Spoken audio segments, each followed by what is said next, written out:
Lyle, Lyle, Crocodile. Book by Bernard Waber. This is the house on East 88th Street.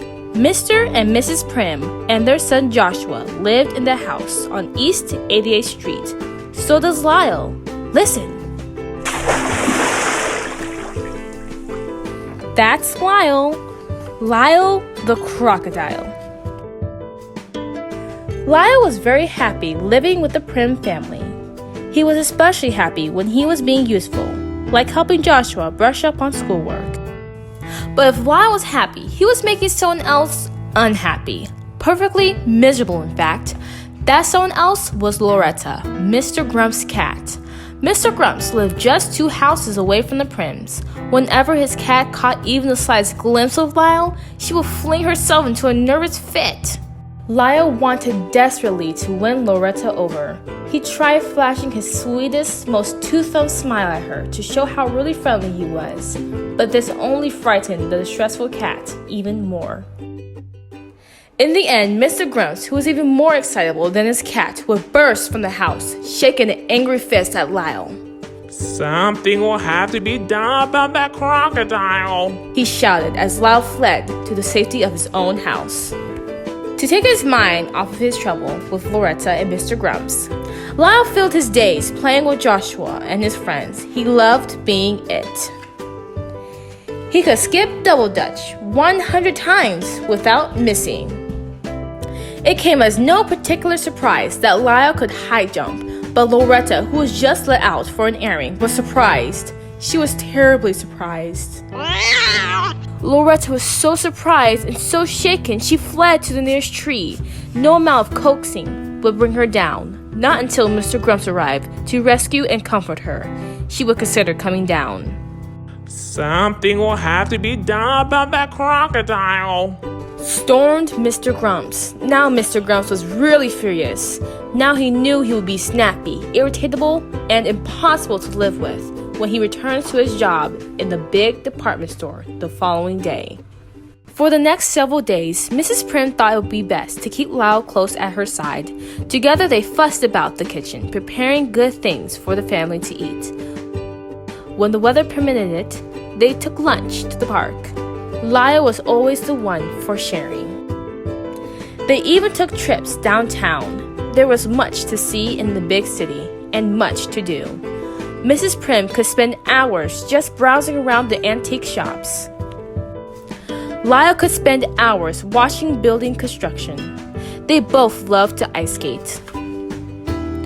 One day, Mrs. Prim and Lyle went shopping in the big department store. Unfortunately for everyone, it turned out to be the very same store in which Mr. Grumps held an important position. And unfortunately, they were to hear from Mr. Grumps all too soon, for it was his voice that suddenly broke in over the loudspeaker to announce a sale in the pajamas department. "There's a big sale in the pajama department, 50% off!" Immediately, it was as if everyone in the store was in desperate need of pajamas. Separated from Mrs. Prim, Lyle was swept away with the crowd.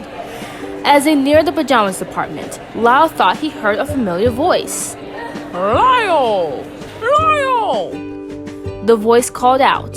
Lyle recognized that voice all right. And the face as well. The voice and the face belongs to Hector P. Valenti, star of stage and screen. But what was singer Valenti up to now? Well, for the moment, it seemed he was very busy selling pajamas. Lyle remembered unhappily his days of traveling and performing with singer Valenti. But in spite of everything, the two were delighted to see each other once more. In another part of the store, Mrs. Prim searched frantically for Lyle. "Excuse me," she said to the lady at the information booth. "Have you seen a crocodile going past? He was wearing a red scarf." "No," answered the lady. "I have no information about a crocodile wearing a scarf." "Excuse me," said Mrs. Prim to a sporting goods salesman. "Have you by chance come across any crocodile? His name is Lyle." "Sorry, madam," answered the salesman. "I have not come across any crocodiles named Lyle today." Mrs. Prim grew more and more upset. "Excuse me," she said to a man wearing a white carnation. "I have lost my crocodile and I don't know what to do." Whatever the man answered, Mrs. Prim never heard it, for his voice was lost in a chorus of other voices shouting, "More! More!" Those voices belonged to the huge crowd of shoppers surrounding Hector P. Valenti and Lyle. Because they had an audience and because singer Valenti could not resist showing off, he had persuaded Lyle to join him in a free performance of their old stage act. "More! More!" The surprised but delighted shoppers called out, forgetting all about wanting or even needing pajamas. Mrs. Prim caught up with them just in time to hear still another voice charged with fury shout, What's going on here? This was Mr. Grumps, and when Mr. Grumps saw what was really going on, his face turned red, blue, and purple with rage. Madam, He gasped. we do not permit crocodiles in the store, you know. Remove him at once. And you, sir. He said, pointing a dagger-like finger at singer Valenti. You, sir, are dismissed. Something will have to be done about that crocodile. Those warning words of Mr. Grumps still rang in their ears as they said goodbye to singer Valenti outside the store. Mr. Grumps at last made good of his threat to do something about that crocodile. The next day, he appeared at the Prim's door with papers authorizing Lyle to be committed to the city zoo. "The zoo!" Mrs. Prim exclaimed miserably. "Whatever will Lyle be doing in the zoo?" He'll be doing whatever it is a normal crocodile's supposed to be doing, snapped Mr. Grumps, who wasn't being at all nice about it. The Prims examined the papers. They appeared to be in order. There was little they could do, at least for the moment, to prevent Mr. Grumps from putting Lyle in the zoo.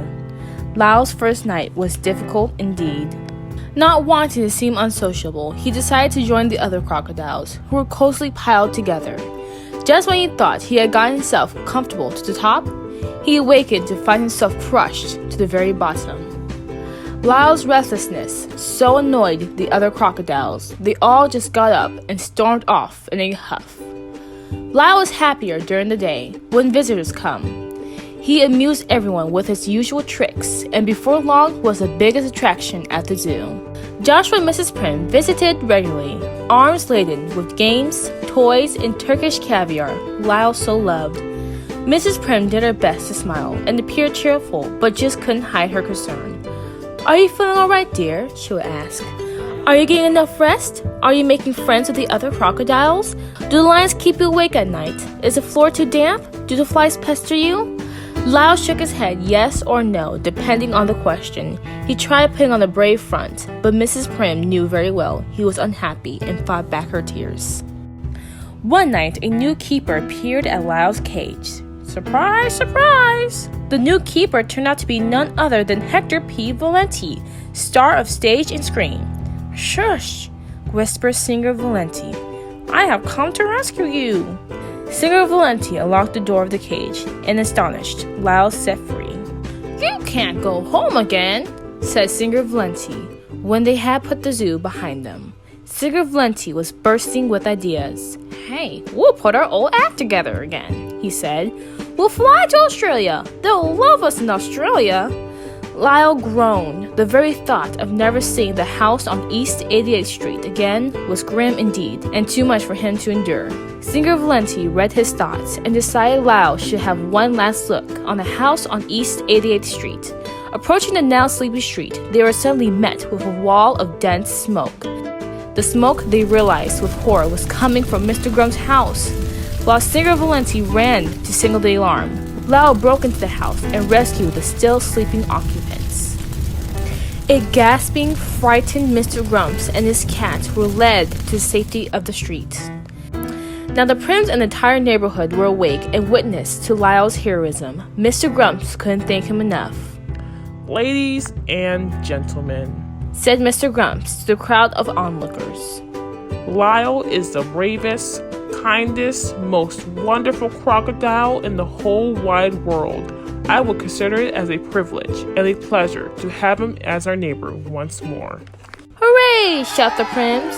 Hooray! Shout the crowd. Lyle moved back to the house on East 88th Street that very night. Several days later, a farewell party was given by the prince for Signor Valenti, who was leaving to seek fortune and adventure in Australia. Remember, Said Mr. Grumps, speaking to Signor Valenti. should you change your mind about leaving, a job in my store will always be yours, just for the asking. We need people with your kind of talent and ability. Everyone smiled happily. Even Loretta. The end.